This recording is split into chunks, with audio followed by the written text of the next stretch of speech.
Muito antes de o vampiro mais famoso da literatura nascer nas páginas de Bram Stoker, o verdadeiro príncipe europeu já fazia o nome Drácula ecoar com muito medo, com sangue, por toda a Europa. E seu nome era Vlad III Drácula, ou como se dizia em romeno, Vlad Draculea. Você já ouviu falar nessa pessoa, nessa figura macabra dos anos de 1400? Como estamos no mês do Halloween, o vídeo especial de hoje vai ser sobre essa criatura, essa pessoa, essa figura que ficou aí por séculos e séculos mencionado, principalmente nas histórias de terror, mas também em histórias de guerra, porque o Vlad III Drácula, que esse era o nome dele, não era fácil não, e era um homem que causava arrepios em toda a região por onde ele passava. Então, se você gosta desse conteúdo, eu vou contar a história toda completa hoje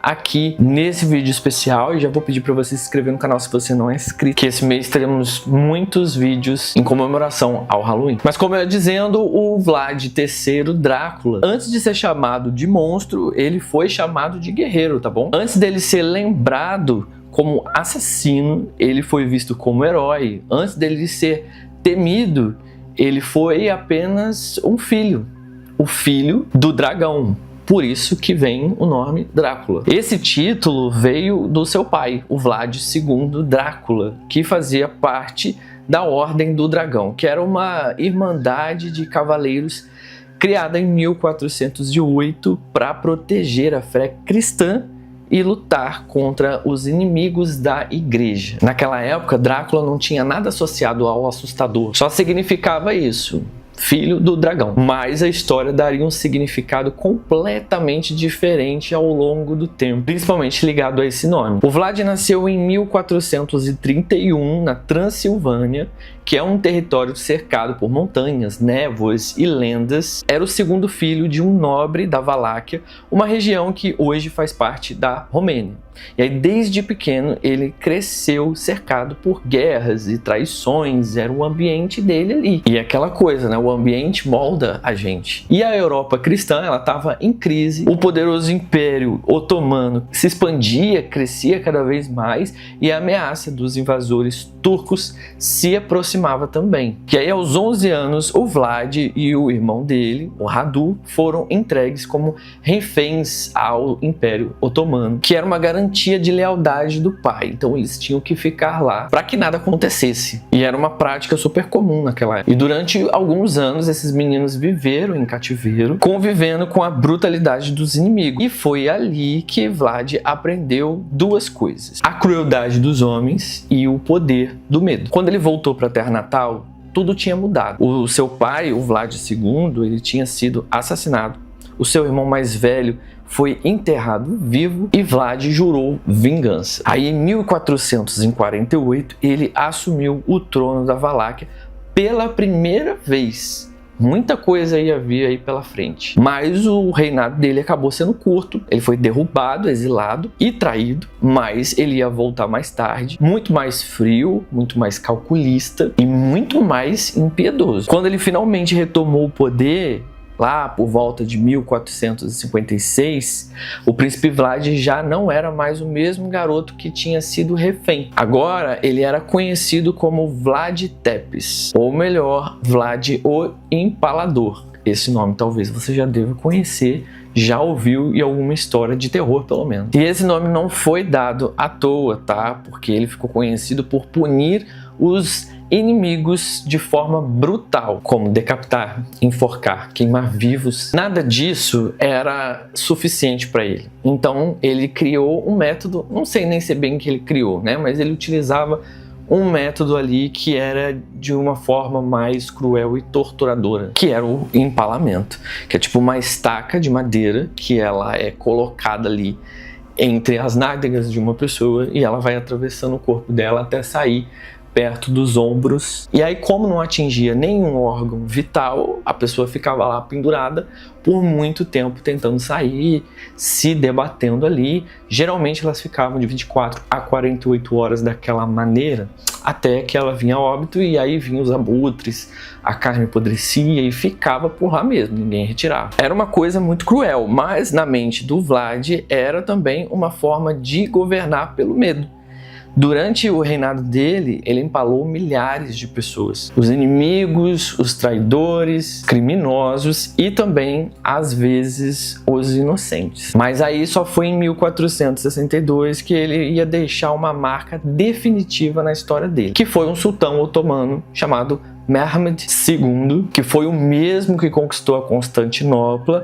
Ele reuniu cerca de 90 mil soldados para invadir a Valáquia e capturar o príncipe rebelde. Mas quando ele chegou lá com todo o exército, tinha uma grande surpresa. O que ele acabou encontrando foi o que nenhum homem poderia explicar. Seria algo muito inesquecível na vida de todos eles. Diante deles, num campo em que se estendia ali por mais de 1 quilômetro, tinha cerca de 20 a 25 mil corpos empalados. Era um mar de estacas, cada um com o corpo apodrecendo sob o sol.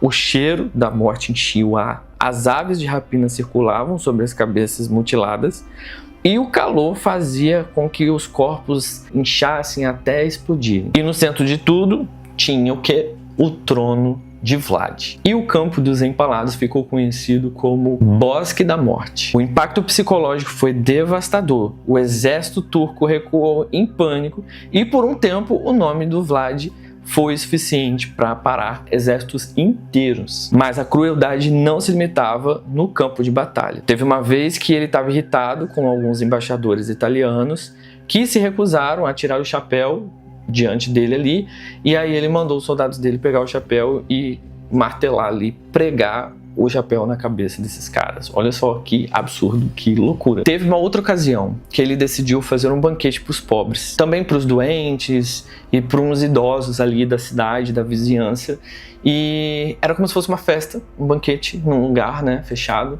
e aí ele liberou a comida para todo mundo, chamou todos eles, e aí fechou o lugar e incendiou todo mundo. E segundo ele, aquilo era para eliminar os inúteis da cidade. Bonzinho ele, né? Para você ver coisas assim que às vezes a gente pensa que é só em filme de terror. Ele usava o medo como arma. Ele mandava espalhar doenças entre os inimigos.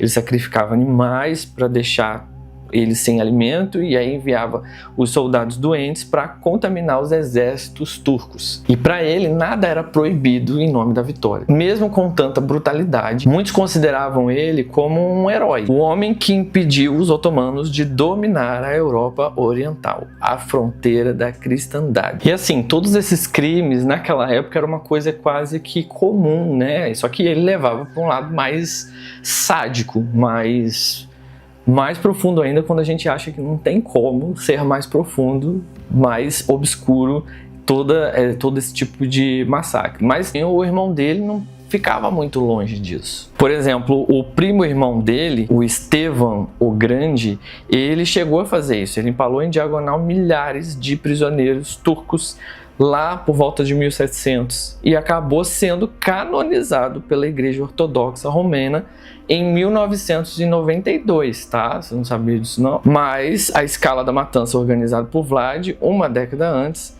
foi tão marcante mesmo para os padrões da época, que lhe garantiu um lugar permanente na história. Então o Vlad acabou passando na frente aí desse primo irmão dele. Mas não para por aí. O tempo acabou transformando o Vlad num ser muito mais sombrio, muito mais perigoso e assombroso para aquela época. Os relatos das atrocidades que ele fazia se espalhavam por toda a Europa. E panfletos impressos descreviam o príncipe bebendo sangue, comendo ao lado dos empalados, mergulhando pão no sangue das vítimas. Umas cenas grotescas, sabe? Que logo alimentaram a sua lenda. E foi dessa lenda que nasceu o mito do vampiro Drácula. Aí, séculos depois, o Bram Stoker acabou se mergulhando aí em uns textos, umas histórias que envolvia o Vlad, arquivos sobre ele, e acabou inspirando naquele nome, naquela reputação, para criar o Conde Sedutor e Imortal que a gente conhece hoje. Nos cadernos de anotações do Stoker, tinha menções do Drácula e as terras da Transilvânia, mas nunca foi uma confirmação direta de que o personagem fosse baseado no verdadeiro Vlad.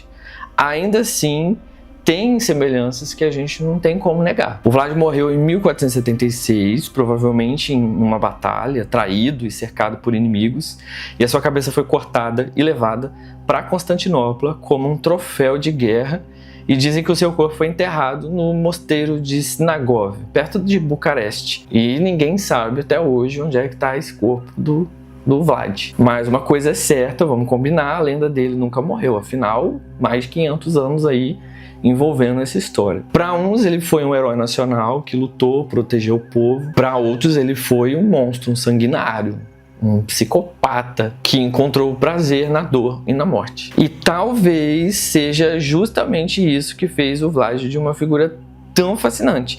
Um homem dividido entre o herói e o demônio, entre o príncipe e o vampiro. Agora quero saber de você, se você acredita nessa história, se você já ouviu falar, se você acha que foi assim mesmo. A história ela vai se reformulando, né? Esses são dados que eu trouxe de pesquisas que eu fiz em alguns sites, e tem algumas partes que são contadas de uma maneira ou de outra. Se você souber mais informações, comenta aqui embaixo.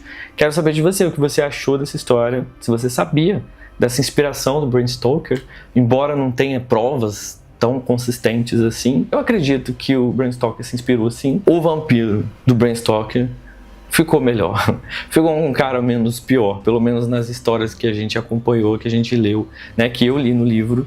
Ele foi um cara menos carrasco, menos brutal como o Vlad verdadeiro. Agora, diz pra mim se você gostou do vídeo. Se você gostou, posso trazer mais vídeos de curiosidades assim, já que a gente tá no mês do Halloween. É só você comentar aqui, coloca nos comentários que a gente continua conversando, beleza? Eu vou ficando por aqui e a gente se vê no próximo vídeo.